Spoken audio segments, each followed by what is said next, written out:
करते ही छत्तीसगढ़ में चुनावी घमासान की शुरुआत हो चुकी है और आपको बता दूं पूरे छत्तीसगढ़ में 2 चरणों में चुनाव किया जाना है। एक है 7 नवंबर को और दूसरा 17 नवंबर को चुनाव की प्रक्रिया पूरी की जाने वाली है। और आपको बता दूं खासकर बस्तर का जो कोंटा विधानसभा क्षेत्र है वहां पर इस बार सीपीआई, बीजेपी और कांग्रेस तीनों के बीच कांटे की टक्कर नजर आ रही है और चल रही है। सभी प्रत्याशी अपने बड़े बड़े स्टार प्रचारकों को बुला रही है, मैदान में उतार रही है। कुछ दिन पहले इसी सुकमा के ग्राउंड में कांग्रेस के जो राष्ट्रीय अध्यक्ष है मल्लिकार्जुन खड़गे जी भी पहुंचे हुए थे। और आज 5 तारीख है, आज भारतीय जनता पार्टी की तरफ से स्वयं मुका के लिए वोट मांगने के लिए, समर्थन मांगने के लिए आपको बता दूं उत्तर प्रदेश के मुख्यमंत्री योगी आदित्यनाथ जी पहुंचने वाले हैं और अभी कुछ ही देर में वो यहां पर पहुंचेंगे और स्वयं मुका के लिए वोट मांगेंगे और अपने जो कार्यकर्ता हैं उनमें जोश भरने का प्रयास करेंगे। और आदित्यनाथ के आने के बाद माहौल कितना बदलता है, जो वोटर है उनका मन कितना परिवर्तन होता है, ये तो वोट के बाद ही पता चलेगा। और आपको दिखा दूं यहाँ पर आप देख सकते हैं कि कार्यकर्ता बहुत भारी संख्या में यहाँ पर पहुँचे हुए हैं और कार्यकर्ताओं में एक अलग ही जोश नजर आ रहा है आदित्य योगीनाथ को देखने के लिए। और वो मंच है जहाँ पर से जो कार्यकर्ता है, जो सुकमा जिले के पदाधिकारी है, वो अपना वक्तव्य दे रहे हैं। और कुछ ही समय में योगी आदित्यनाथ जब पहुंच जाएंगे तो विस्तार से पूरी खबर, पूरी घटना और आदित्यनाथ ने क्या कहा, ये सारी जानकारी हम आप लोगों को बताएंगे। पार्टी माननीय स्वयं मुका भैया के तरफ बटन दबा दीजिए और चुनाव जीतना जरूरी है। और मैं इतना ही कहते हुए मैं आप सबको प्रणाम करता हूँ। आप सबको बहुत्ववाद के प्रतीक हैं। हमने आजादी की लड़ाई लड़ी है। हमने इस गुलाम भारत को आजाद कराने का काम किया है। देश को एक ऐसा प्रधानमंत्री मिला है जिन्होंने भारत का मस्तक दुनिया में ऊंचा। जय श्री राम, जय जय श्री राम। योगी आदित्यनाथ जिंदाबाद, योगी आदित्यनाथ जिंदाबाद। भारत माता की, भारत माता की वंदे वंदे। भारतीय जनता पार्टी जिंदाबाद, भारतीय जनता पार्टी जिंदाबाद। भारत माता की जय श्री राम।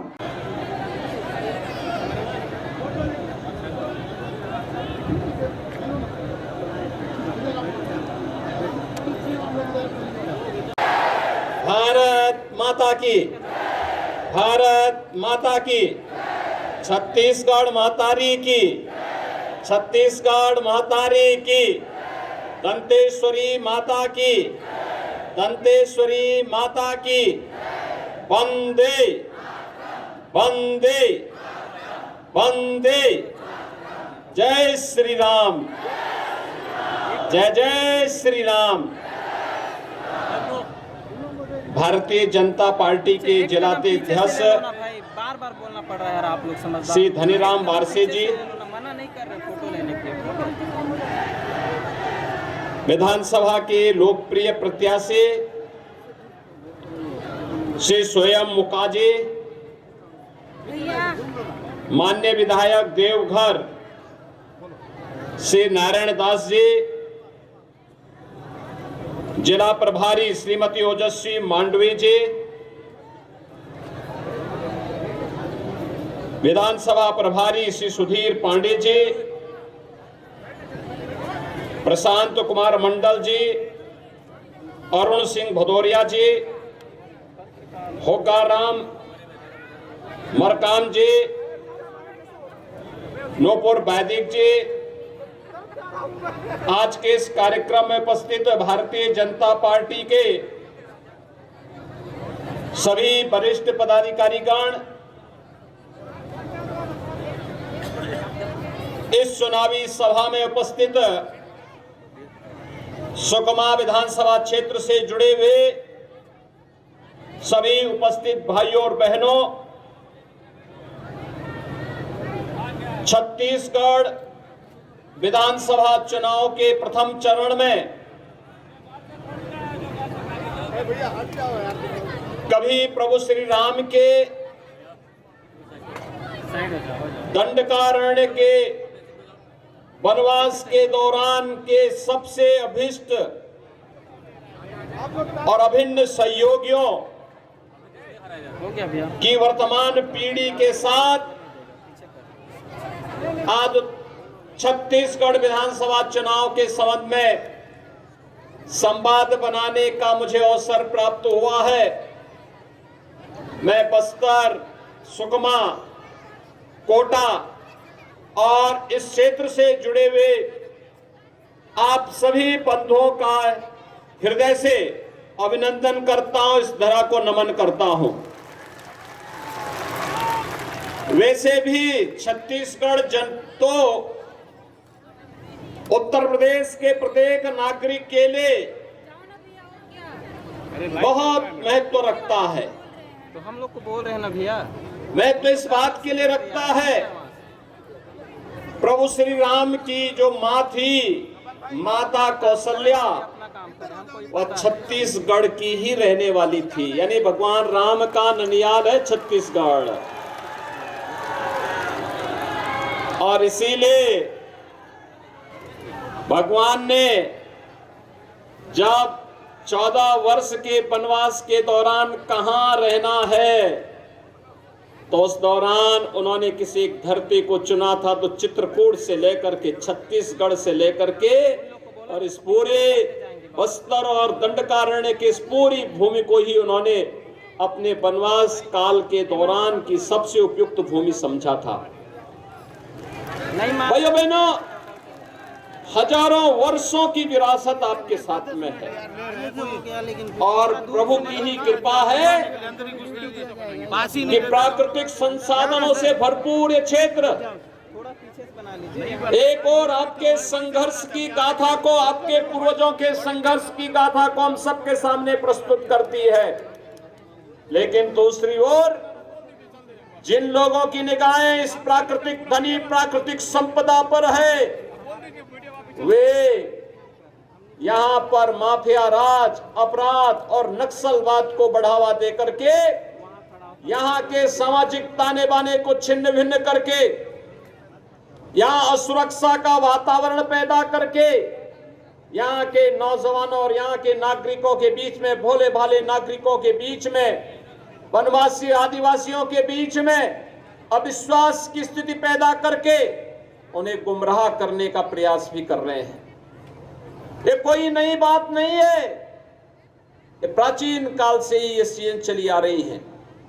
लेकिन भगवान राम ने त्रेता युग में इस पूरी धरती को राक्षस विहीन करने का काम किया था। और आज तो हमारा सौभाग्य होना चाहिए कि भगवान राम की पावन जन्म भूमि पर 500 वर्षों के इंतजार के बाद आज भगवान राम का भव्य मंदिर का निर्माण हो रहा है। और जनवरी में प्रधानमंत्री मोदी जी के कर कमलों से रामलला अपने पावन मंदिर में विराजमान होंगे, तो उस समय उत्तर प्रदेश और देश के ज्यादा खुशी तो छत्तीसगढ़ वासियों को होनी चाहिए, क्योंकि भगवान राम का ननिहाल जो छत्तीसगढ़ है। और इसीलिए आज मैं आपके पास आया हूं आपसे कहने के लिए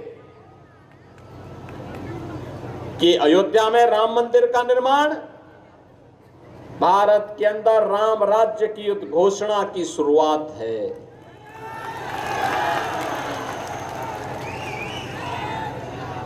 राम राज्य की स्थापना, राम राज्य का मतलब एक ऐसा शासन जिसमें जाति, मत और मजहब के आधार पर कोई भेदभाव नहीं। योजनाओं का लाभ हर गरीब को, हर किसान को, हर वंचित को, हर आदिवासी को, हर नागरिक को उपलब्ध हो सके, हर व्यक्ति को उपलब्ध कराया जा सके। इसके लिए उन्हें किसी के सामने हाथ न फैलाना पड़े, बल्कि योजना का लाभ सीधे सीधे उन तक पहुंचे, इसके लिए राम राज्य है।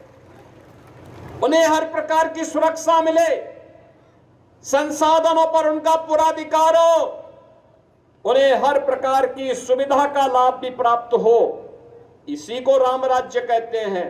और याद रखना, प्रधानमंत्री मोदी जी ने सही मायने में पिछले 9.5 वर्ष के दौरान देश के अंदर राम राज्य की आधारशिला रखी है।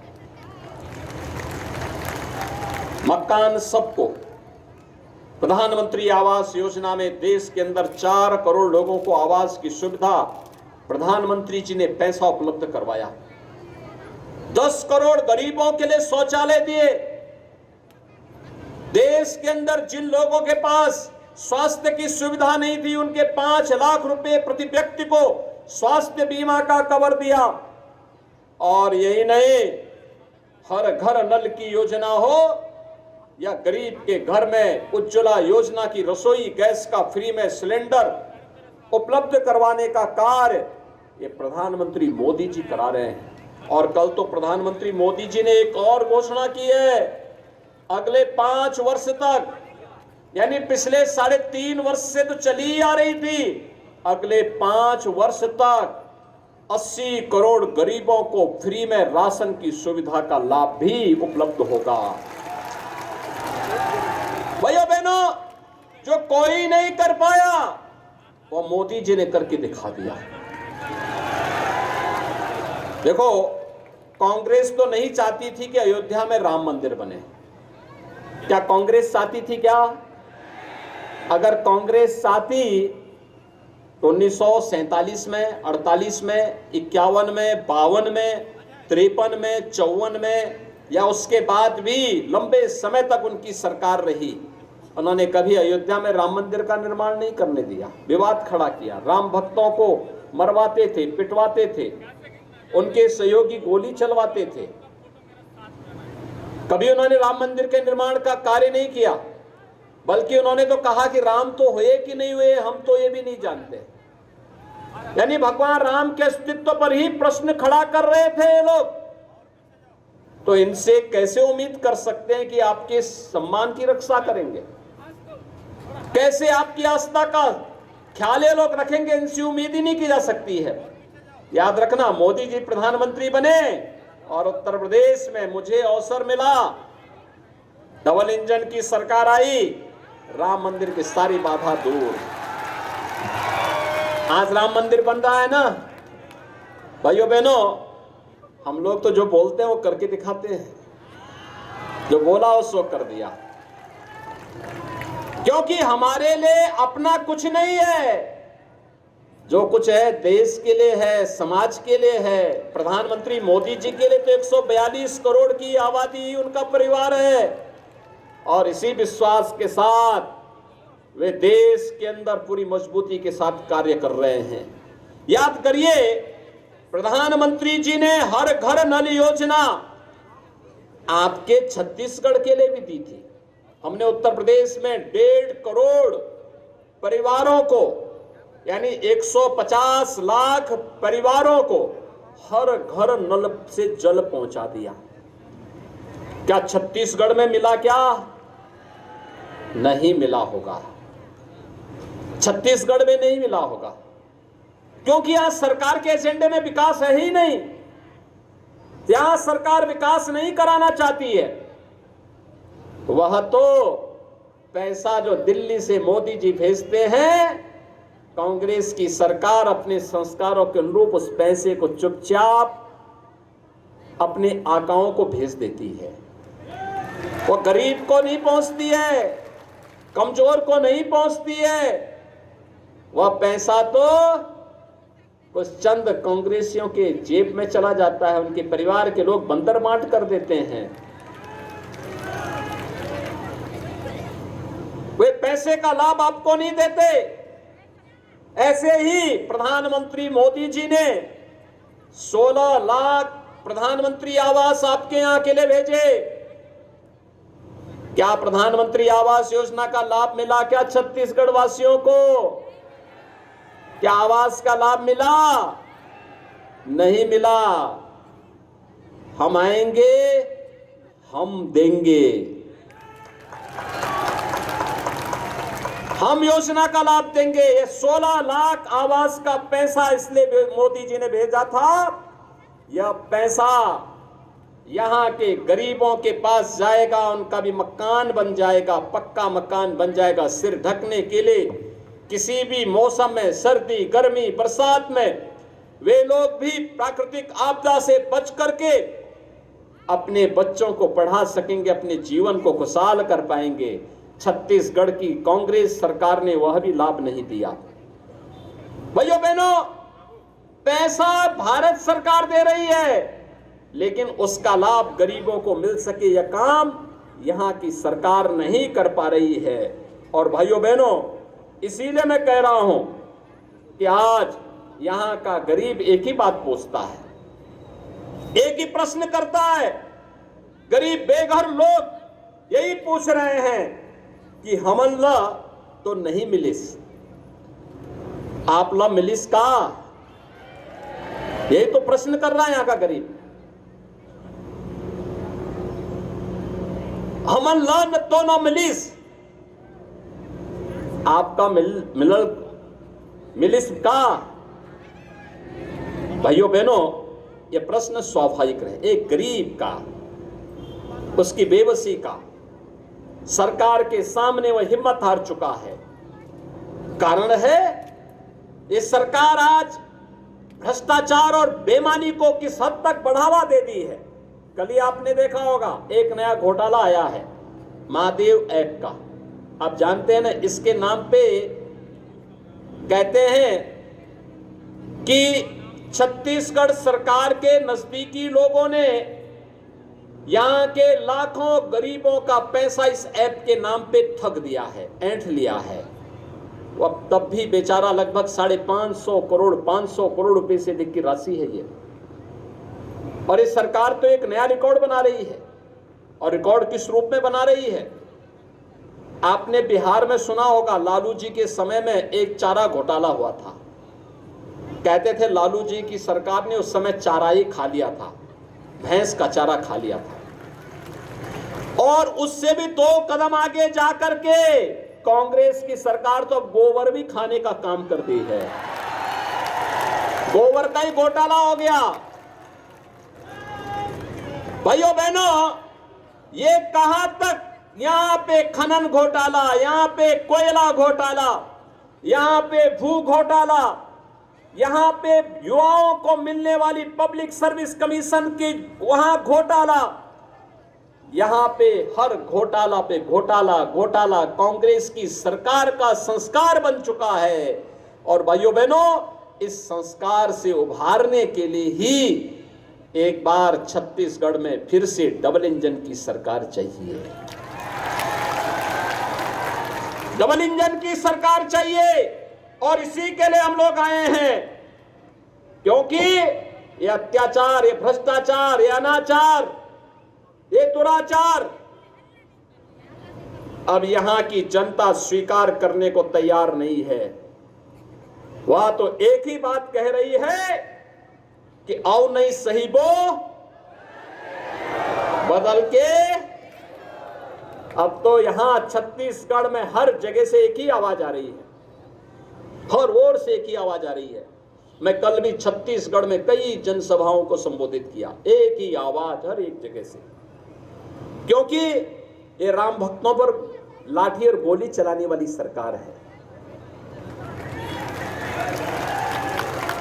यह सरकार यहां के नागरिकों के आस्था के साथ खिलवाड़ करती है।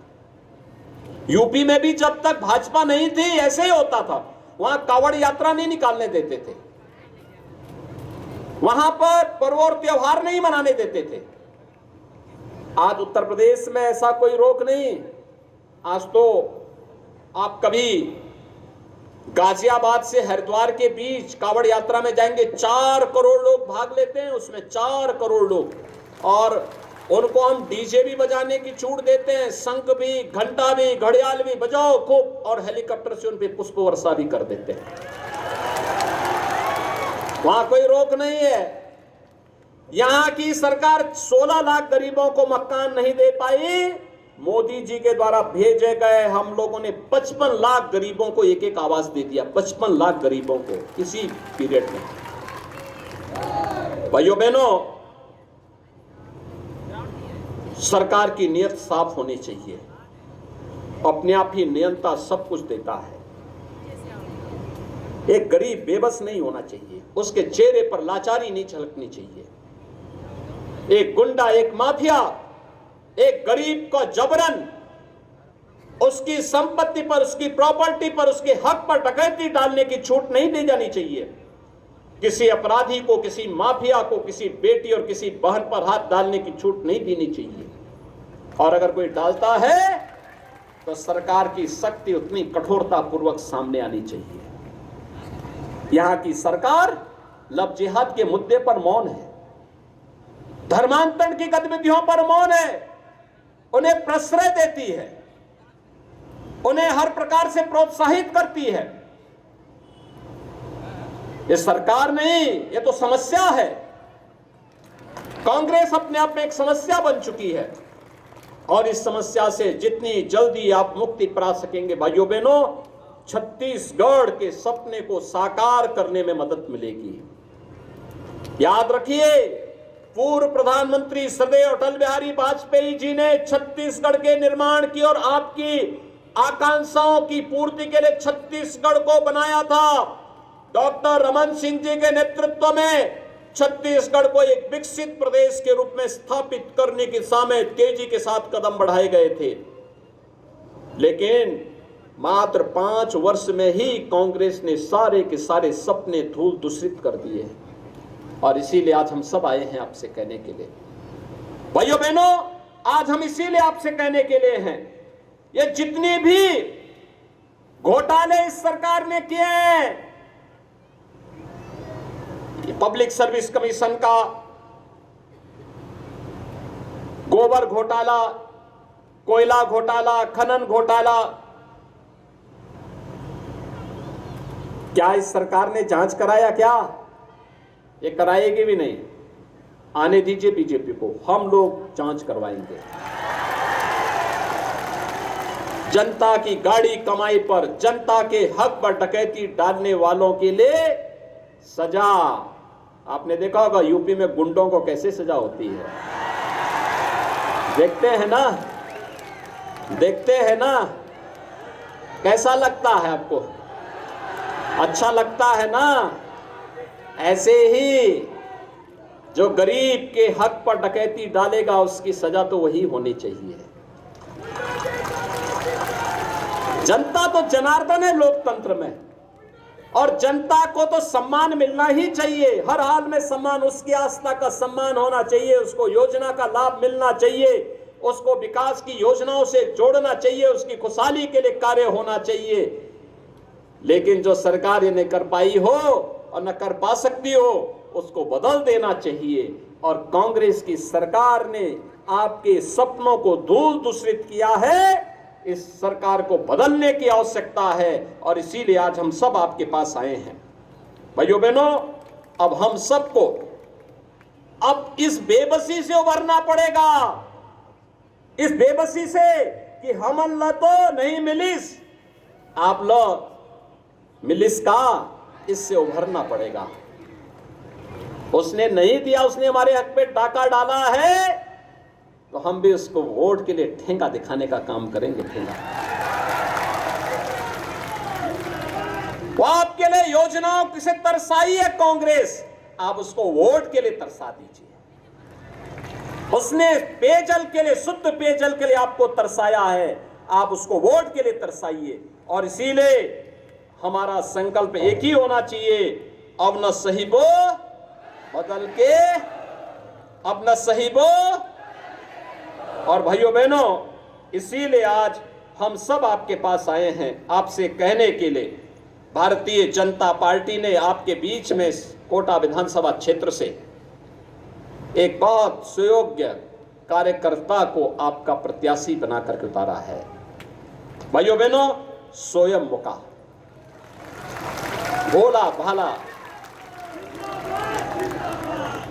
अनुसूचित जनजाति का एक समर्पित कार्यकर्ता, पूरा जीवन समर्पित कर दिया इस विचारधारा के लिए, आपके हकों के लिए कार्य करते हुए, कांग्रेस की अराजकता के खिलाफ लड़ते हुए, इस क्षेत्र के विकास के लिए जो सपने देखे हैं, जिन सपनों को प्रधानमंत्री मोदी जी के नेतृत्व में जमीनी धरातल पर उतारना है, इसके लिए तमाम योजनाओं की आधारशिला प्रधानमंत्री मोदी जी के कर कमलों से यहां पर हुई है। और इसलिए हम आज आपसे कहने के लिए आए हैं, छत्तीसगढ़ को बनाया है भारतीय जनता पार्टी ने, तो संवारेगी भी भारतीय जनता पार्टी।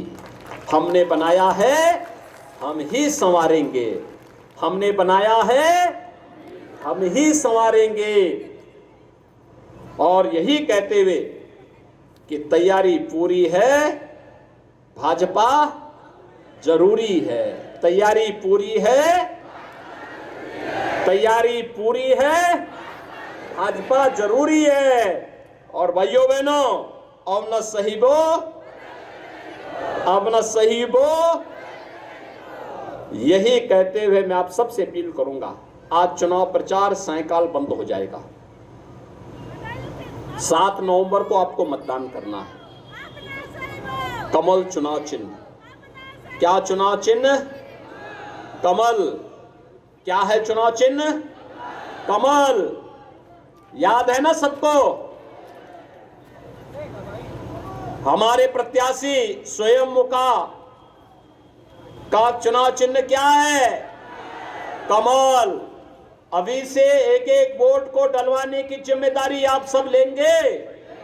अगर ये 10,000 की भीड़ अभी से संकल्प कर ले और अपने साथ 10-10 वोटों को और पोल कराने की जिम्मेदारी ले ले, भाइयों बहनों, कांग्रेस और जो अन्य लोग यहाँ पे चुनाव लड़ रहे हैं, इनकी सबकी जमानत जब्त हो जाएगी, जमानत जब्त हो जाएगी।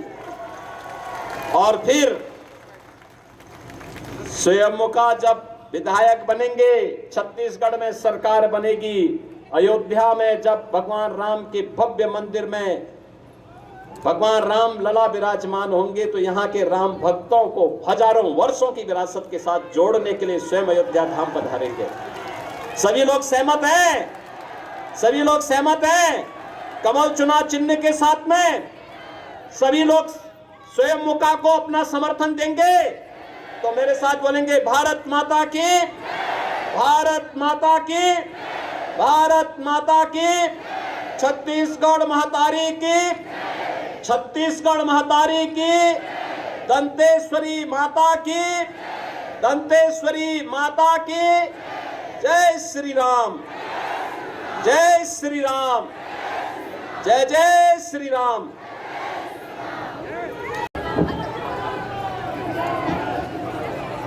भारत माता की, भारत माता की, वंदे वंदे, जय जय।